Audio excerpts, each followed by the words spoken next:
everyone. I'm Adam Brown, and this is Shell Point Today for Tuesday, December 15th. On today's show, Heather Batty will speak with Dr. Eichten about joint implant surgery. And Sheriff Mike Scott is back to talk about fundraising fraud. Also, Dotty Morrison tells us all about this month's global outreach. But first, we want to remind you that the Aviation Club will be having their monthly meeting on Thursday in the Manatee Room at 1:15.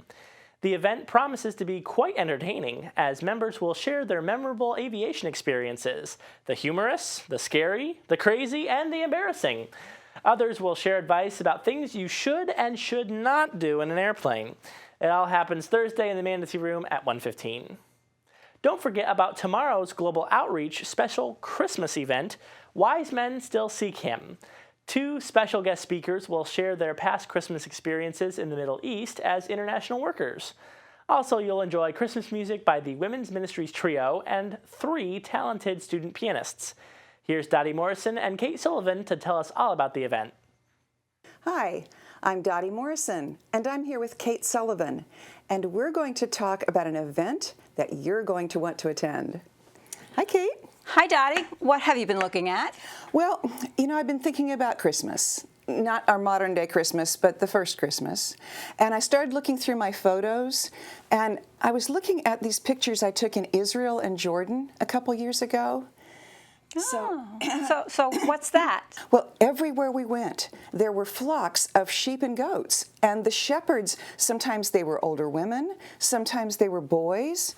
They could be out in the desert. They could be in the middle of town. You never knew when you're going to see them.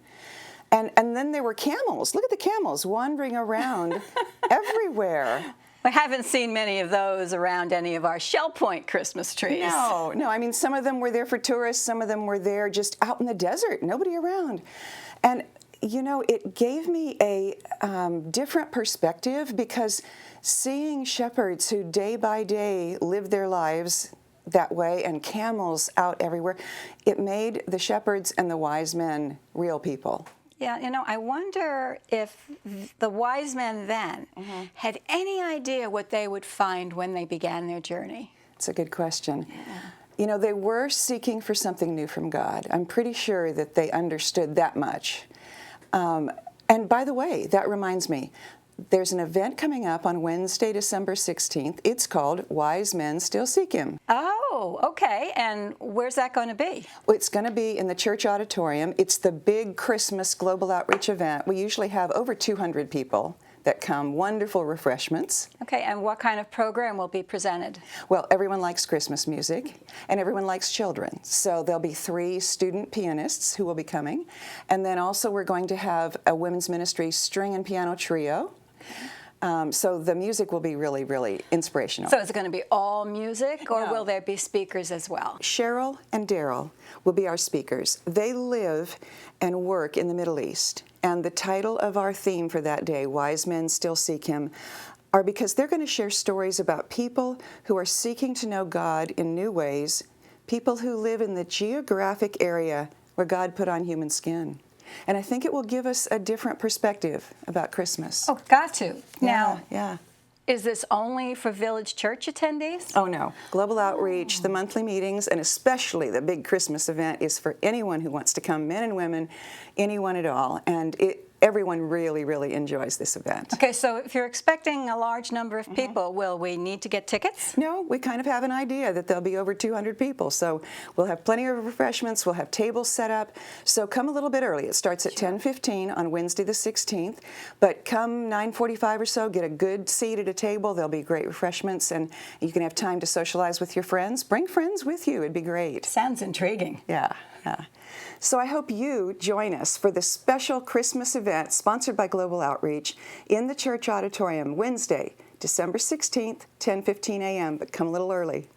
Also tomorrow, you're invited to a timely review of the financial markets and a discussion of what to expect in the coming year when the Legacy Foundation presents the 2015 year-end wrap-up and outlook for 2016 presentation. With a title like that, you know it must be pretty important.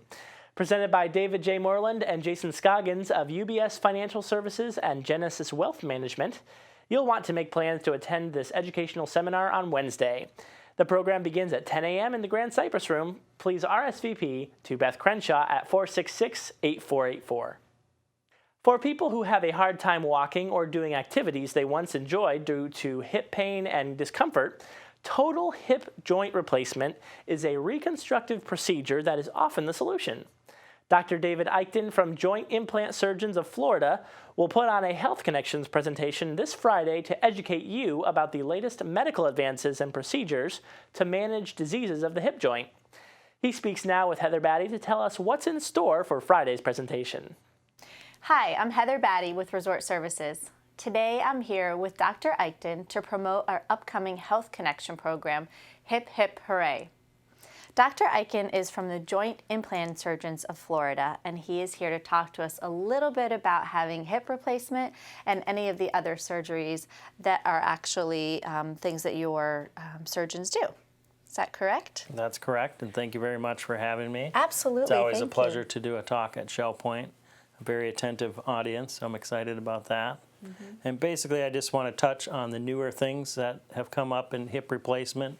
One of them is vitamin E that we're putting into the polyethylene, and that helps it not wear out. So we're getting hips to last a lot longer than they used to. Wow. So how much longer would something like that actually have someone's hip last? Well, it's different in the lab, but if you look at it in the lab, you know, the engineers will tell you that it'll last 100 to 200 years. So we've made a huge improvement in the polyethylene, so that somebody in their 50s or 60s, if they get a hip replacement, there's a good chance that it'll last the rest of their life. That's excellent. If it's put in correctly. Okay. And some of the other things that you're going to be talking about are? Well, there's different surfaces. Everybody's heard of some of the hips that have been recalled, the metal on metal, so we'll talk about that. There's also a ceramic head as well, and that can be combined with the vitamin E polyethylene, probably to get the least amount of wear possible. Okay. A ceramic. That's Correct. Interesting. Is that new? They have actually had ceramic for quite a while. Combining it with the polyethylene is a little bit newer. So there's one study out that, you know, is 21 years out, and they've been doing that, and they're very low wear rate. Okay. So they did have an issue with ceramic on ceramic, which we'll kind of get into more details in the talk, but those hips actually squeaked. So they've kind of gone away from that. Okay. Yeah, So that's there's a lot of yeah. little things that you need to know about hip replacement that you may not have thought to ask, or you know somebody that's had a hip replacement. This would be a good talk for you to come to. Yeah, you hear a lot of hip replacements. How extensive are these surgeries? Is it a one-day thing, or how does? Currently, there are some places that are doing them outpatient, but most patients stay a day or two. Now, if you do go to a rehab, the requirements for Medicare still require you to stay 3 nights in the hospital. Okay. So most patients' average length of stay is 1 to 2 days, or 3 if you're going to a rehab facility.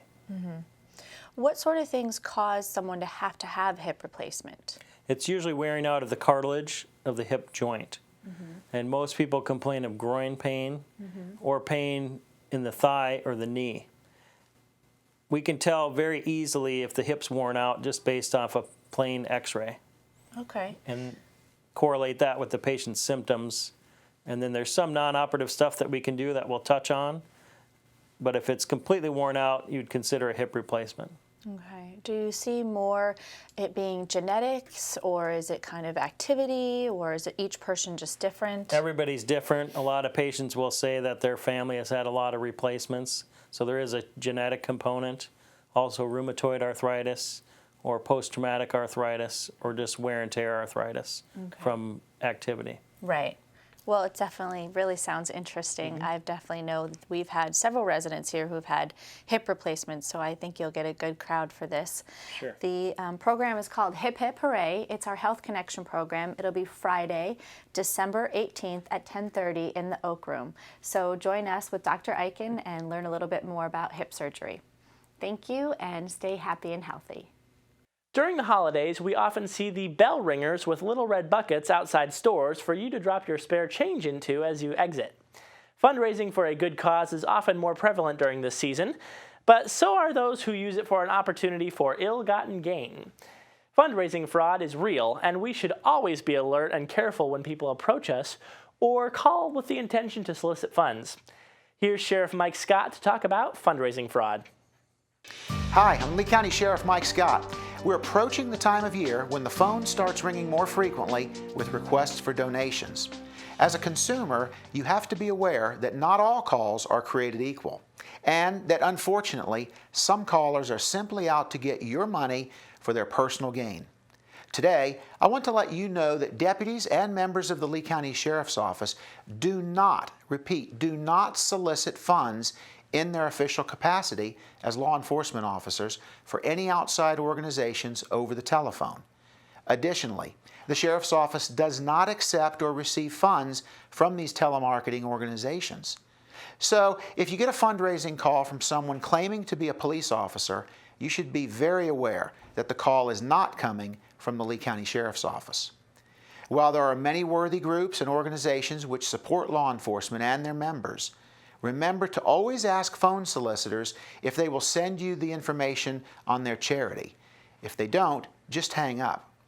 As always, be wary of callers who insist you make a decision right now, or those who ask for your personal information, such as your Social Security number.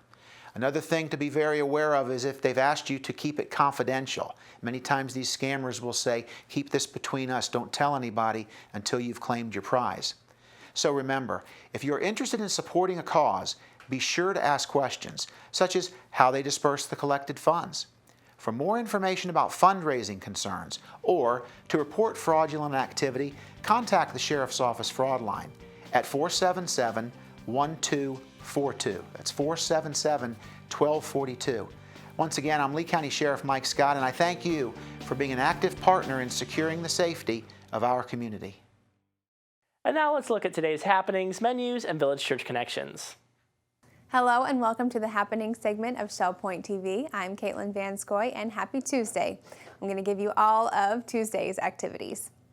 We start at 7:15 with the Health Connections class, Bend, Breathe, and Balance. That's in the Health Club on the island.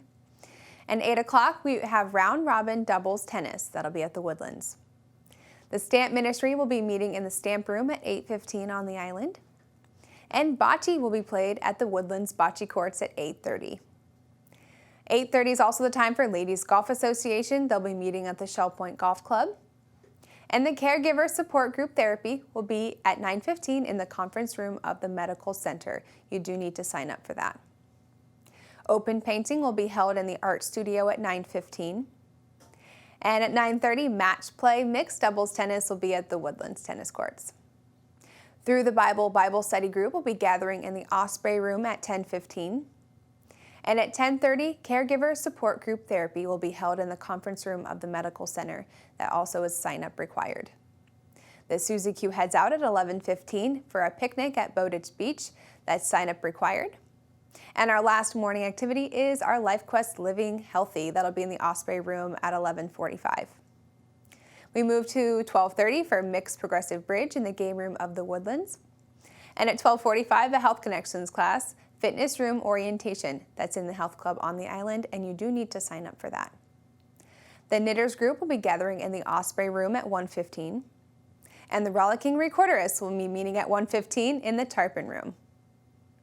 Another 1:15 activity is Shuffleboard. That'll be available behind the Resident Activity Center on the Shuffleboard courts. Our last 1:15 activity is Women's Ministries Prayer. They'll be gathering in the Hospitality Room of the Village Church. The Stamp Ministry will be in the Sable Room at the Woodlands at 1:30. And then we move to 2:45 for a Health Connections class, Balance and Mobility Training Advanced. That's in the Health Club on the island, and that one is currently closed.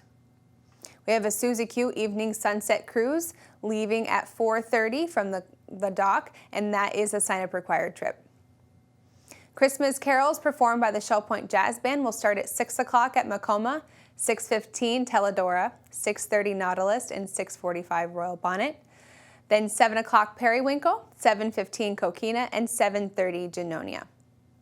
At 6:45, we have Southwest Florida Handbells Concert. That'll be in the Social Center on the island, and that will conclude our Tuesday. Thank you so much for joining me. I'll see you right back here tomorrow. Menus for Tuesday. In the Crystal Room, the Crystal Platter is seafood Newburg with white rice and asparagus. The dinner special is the carved turkey buffet for $13.95. The soup of the day is baked potato. In the Island Cafe for lunch, the special is a turkey, Swiss, and bacon panini with a side salad for $7.75.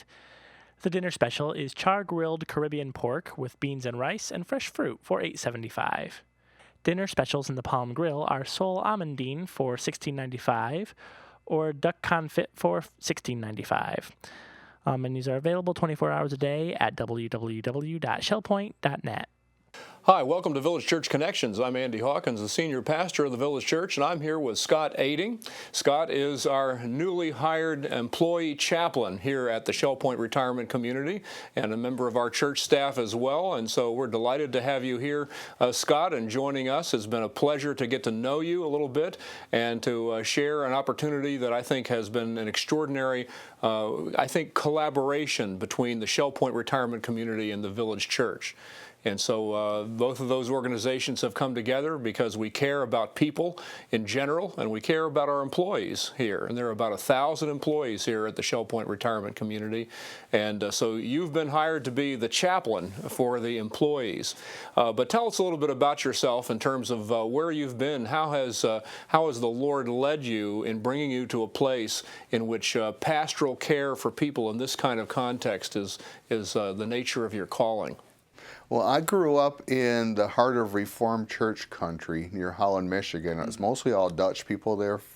But when I was young, one of the first things I did is helped support the church in bringing a family from Cambodia to the United States. Oh, wow. And so that was just a significant thing in my life back then, that would give people an opportunity not only to learn of our culture, but learn about our faith. And it was very significant for that family. Mm-hmm. And kind of precursor to what I'll be doing now. There's a lot of people on our staff from many different places, mm-hmm. from all over the world, really. So I'll be working with people from all different cultures and helping provide pastoral care for them, because that's my strengths and my real gifts in ministry is in the area of pastoral care, just being a support to people and helping them to find healing in the midst of life struggles. Absolutely. Well, it's obvious that there are a lot of different employees here at Shell Point, and then some of them, quite honestly, are from nationalities that don't have English as a first language, for instance. A lot of cultural differences, and so the nature of your background and preparation, I think, is really, will dovetail well with the kinds of people that you'll have an opportunity to connect with. Mm-hmm. That's exciting. Yeah, so I find it interesting to work with people from all different cultures and from those similar to my own. That's right. And have been doing that, working with Hope Hospice for the last 7 years. So that's been a part of my experience and training and just preparation. The one thing there's been different things in life seem to all add up and stack up toward this. Isn't that something? So there's a lot of things coming together That's for right. me here, yeah. where my faith and my skills really come together. And of course, there are a lot of pastoral gifts that you bring to the table, as well as chaplaincy kinds of gifts. And you've been a pastor in a couple of different places, several different places, right? Yes, so I've been in North Dakota, then Bradenton, Florida for over 10 years, mm-hmm. and then in the state of New York as well for about 5 years. Yeah. And then down here, most recently, as you said, Hope Hospice, and so you've been working with people that are at the end of life and their families, of course. That's a significant part of the connection that you make with people, isn't it? Right, so grief is a huge issue for people, and it has a way of sort of rearing its head even mm-hmm. later on, not just in the moment. So some people find other challenges in life, and kind of at the root of it can be some grief that wasn't dealt with. So That's right. being able to help them is important. Yeah. So you have a huge congregation, 1,000 people. Yes. Okay. Now they don't all show up at one time, do they? I mean, it's not like a church like the Village Church where everybody comes on Sunday morning. Mm-hmm. This is a group of people that your connections with them can be individual, sort of sporadic, occasional. The kinds of things that crises or events in their lives might bring an opportunity for ministry to take place. Yeah. What do you think are the greatest challenges to that kind of ministry? Well, it's a lot. Jesus sort of did his ministry on the way to somewhere else. Isn't that something? He kept bumping into people. So that's mm-hmm. part of what I'll be doing, is going place to place, try to meet different people. I've found even in the pastoral ministry that sometimes the interruption is the ministry. Yes. So our days get chopped up from time to time because people have needs and they have them now, and so you respond to that kind of thing. And well, we're delighted that you're joining us here in Shell Point, and delighted that you're all also participating in our church staff because you're involved in the village church as well. This, I think, is important for all of us to recognize, is that the Shell Point retirement community helps fund this position as well as the village church, and so the management of Shell Point really does care about the spiritual welfare of employees, and so we work together to see if that can take place in the best way possible, and we look forward to what the Lord will do. Excellent. Yeah, I think people understand that well, that the management of Shell Point's really committed to the employees and their faith and just being able to have life to the full. That's great. Well, thanks for joining us here on Village Church Connection, Scott, and we're delighted to be able to get acquainted, and I'm sure others will love to run into you and also get acquainted with you. So thank you for joining us in Village Church Connections, and we hope to see you soon. Thanks for joining us for today's show. Come back tomorrow when Ruth Duber will be in the kitchen to whip up some delicious pumpkin mousse. And Dorothy Munch will tell us again about the Holiday Pops concert coming next week. Until then, this has been Shell Point Today for Tuesday, December 14th. I'm Adam Brown, and on behalf of everyone here at Shell Point TV, have a great day. We'll see you again tomorrow.